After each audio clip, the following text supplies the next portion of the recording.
Narito na naman tayo para sa isang napaka-sweet at nakakakilig na love story nila Kalingap Edu at Ate Viancy. Tulad mo ay aking makilala.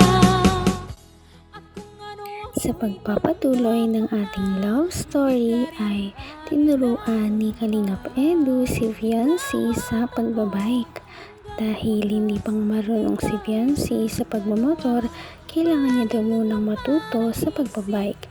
Kaya naman kahit medyo mahirap, ay talagang pinagtiyagaan ni Kalingap Edu na turuan si Ate Viancy.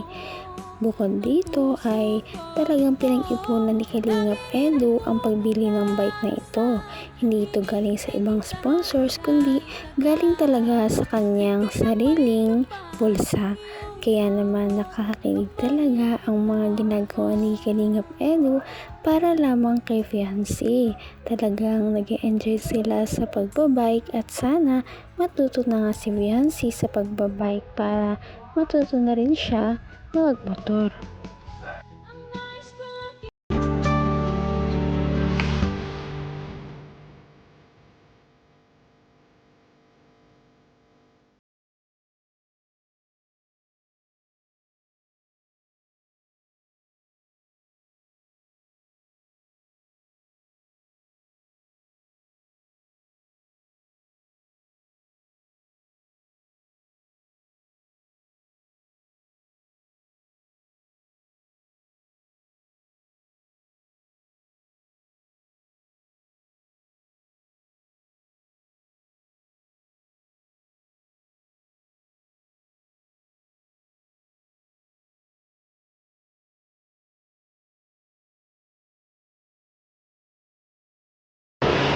Grabe. Ayos. Kunti na lang. Salamat. Pagod ako dun. Kamay na kita mahal. Pagkatapos nga nila sa pagbabike ay kitang-kita na grabe talaga ang pawis at pagod ni Kalingap Edu sa pagtutulak kay Viancy. Ngunit sabi naman niya na okay lamang daw mapagod basta para kay Ate Viancy. Grabe talaga ang mga efforts na ginagawa ni Kalingap Edu simula pa nung una para lamang ipakita kay Viancy na gusto niya talaga ito. Hindi ka rin nag-alilangan pa. Pagkatapos naman nila na magbike ay medyo nagpahinga muna silang dalawa dahil nga nakakapagod ito. At dito na sa pagkakataong ito ay maya-maya ibibigay na nga ni Kalingap Edu ang pinaka-surprise noong araw na yun. Talaga namang matutuwa si Ate Viancy dahil dito. Salamat.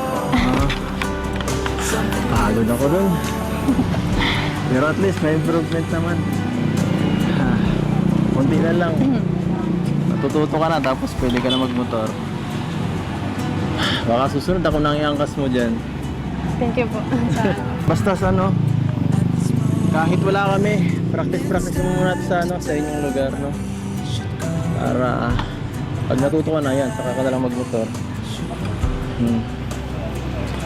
Ano? Ayos ba? Napagod ka? Kayo nga din pa. Sasya na po. Ba't ka nagsasorry? Ako naman may plano nito. Okay lang yun sa akin. Basta para sa'yo. Okay lang kahit napagod ako. Ano? Okay na yan? Kaya na muna tayo. Next time na lang. Ito. Hindi ko naman akalain na hindi ko rin Dahil sa pagod ay talagang napainom muna ng soft drinks si Kalingap Edu at Viancy. Nag-usap-usap muna sila sa mga bagay-bagay at sabi ni Kalingap Edu na medyo nakakapagod nga daw yun. Sana daw ay nag-enjoy si Ate Viancy na gawin yung mga ganong bagay. Sabi naman ni Ate Viancy na oo naman daw, medyo nakakapagod nga lang, pero nag-enjoy din naman siya sa mga ginawa nilang dalawa noong araw na yun. Ngunit hindi pa nga nagtatapos ang surprise ni Kalingap Edu noong araw na yon dahil pinapikit niya muna si Viancy dahil may ibibigay daw siya na something. Ano kaya ang ibibigay ni Kalingap Edu? Talaga namang napakasweet niya talagang tao at lagi niya na lang sin-surprise si Ate Viancy. Next time na lang. Ito. Kaya muna tayo. Inom muna at pagod. Thank you po.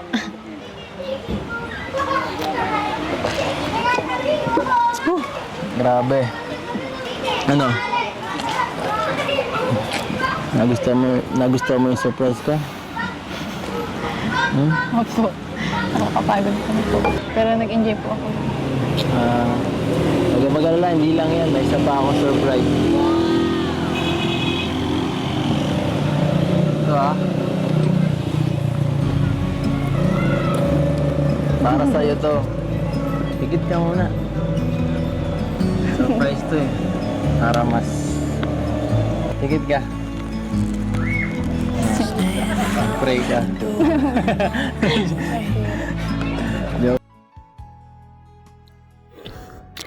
Grabe talaga ang surprise ni Kalingap Edu dahil pinaabot pala ito ng ibang sponsor sa kanya. Ngunit siya talaga ang pumili ng modelo ng binili niya, kaya naman naging special ito para kay Viancy. Dahil noong piyesta nga, matatandaan natin na ang cellphone ni Viancy ay nalaglag sa balde daw, kaya daw nasira.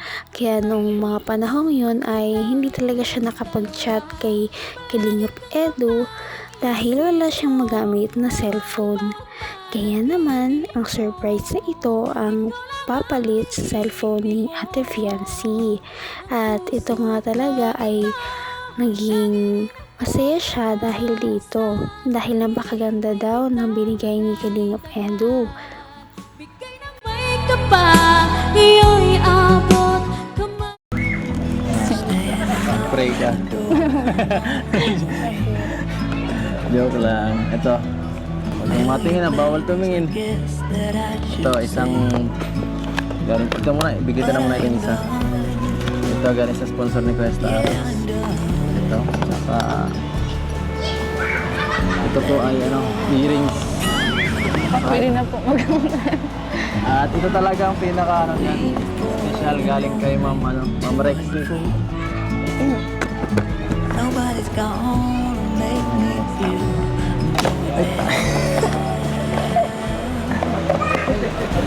Okay na. Ako ang surprise.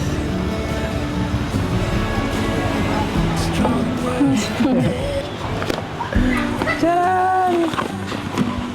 Binilang ka ng cellphone ni Ma'am Rexy. Hindi ka rin nag-alilangan pa. Grabe dahil hindi lamang basta-basta na cellphone ang binili ni Kalingap Edu dahil ito ay isang iPhone. Kaya naman natuwa talaga si Ate Viancy dahil dito, dahil ngayon lamang siya magkakaroon ng ganitong cellphone. At talagang dahil kay Kalingap Edu ay natupad ang mga ganitong bagay para sa kanya. Kaya naman na humiling siya kay Kalingap Edu na baka pwede ay mag-picture daw silang dalawa sa bagong cellphone niya. At ito ang kanilang kauna-unahang picture sa cellphone na iyon. Kaya naman kinilig talaga ang mga manonood sa kanilang dalawa. At nakakatuwa talaga ang mga sponsors ni Viancy. Talagang galante at talagang mapagbigay kay Ate Viancy. Kaya naman sana ipatuloy natin silang suportahan at mahalin si Viancy, si Kalingap Edu at ang Kalingap team. Yun lamang at maraming salamat sa panonood.